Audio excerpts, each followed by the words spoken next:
All right, today we're going to talk about a team that just completely flipped the script on its own story. We're talking about the Golden State Warriors and the incredible journey they took from being an afterthought to being absolutely unforgettable. I mean, this is a story that has everything: cross country moves, decades of being just not very good, and then a few legendary players who sparked a revolution that literally changed the sport forever. So, how in the world did they pull it off? Let's get into it. Yeah, when you see this logo today, you think dominance, right?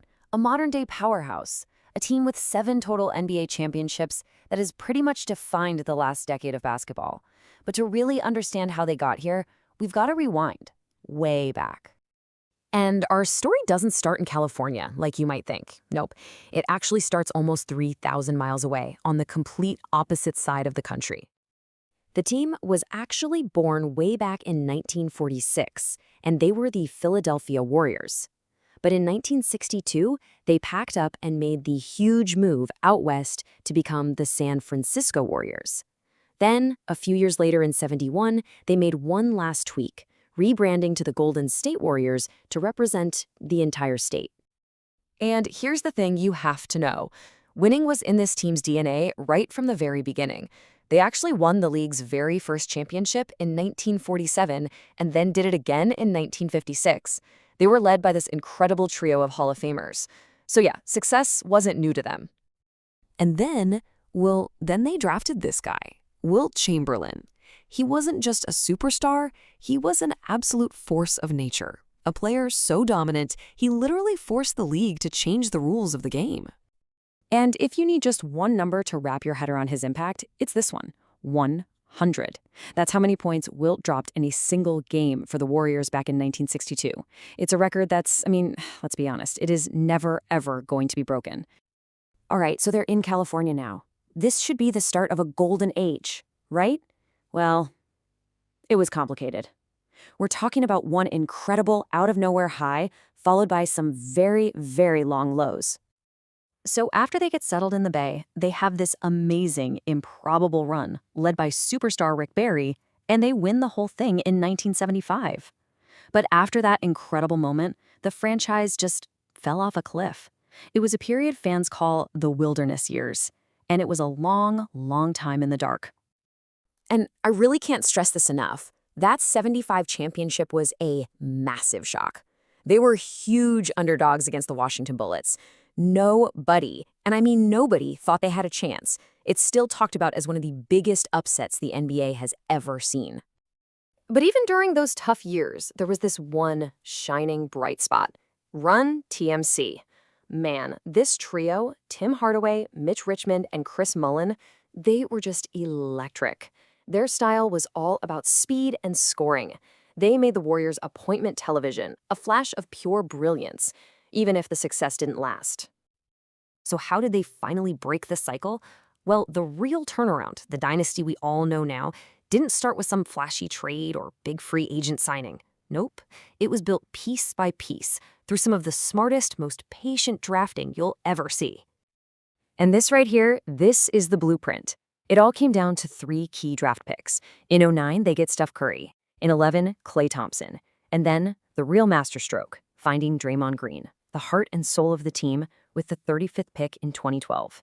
Come on, that's not luck, that is brilliant franchise architecture. So you get Curry and Thompson together in the backcourt. And what do you get? You get the Splash Brothers, an absolutely perfect nickname. Their ridiculous three-point shooting wasn't just exciting, it was a full-on revolution. They proved you could build a championship offense around the three, and that changed the entire league. And, of course, you can't have a dynasty without the right coach, or in this case, coaches. First, you had Mark Jackson come in and give this team its swagger, its toughness. He instilled that we belong mentality. But then Steve Kerr took over in 2014, and he just unlocked their genius. He built a system around their strengths, and boom, they won a championship in his very first year. And that 2015 championship, that was just the opening act. It kicked off an era of dominance that honestly puts the Warriors right up there in the conversation for the greatest teams to ever play the game. I mean, just look at the results of that reign. In 8 years, they went to the NBA Finals 6 times, walking away with 4 championships. That kind of sustained excellence is it's incredibly rare. It's legendary stuff. And at the absolute height of their powers in the 2015-16 season, they did this: 73 wins and only 9 losses. It is the single best regular season record in the history of the NBA, better than Jordan's Bulls. Just think about that for a second. And then, as if they weren't good enough, in 2016, they added Kevin Durant, one of the best scorers of all time. That created a super team that was, let's be real, basically a cheat code. They ran the league, winning back-to-back titles, and were the undisputed kings of basketball. But what makes a dynasty truly great is how it handles getting knocked down. After a brutal finals loss in 2019 where they suffered catastrophic injuries, the whole thing fell apart. They missed the playoffs for 2 straight years, everybody said they were done, the dynasty was over, and then in 2022, they silenced everyone, climbed all the way back, and won the title again. Just incredible resilience. So when all is said and done, where do the Warriors land in the history books? Well, take a look. With 7 total championships, they're in elite company, trailing only the 2 most storied franchises in history, the Boston Celtics and the Los Angeles Lakers. They are, without a doubt, in the absolute top tier.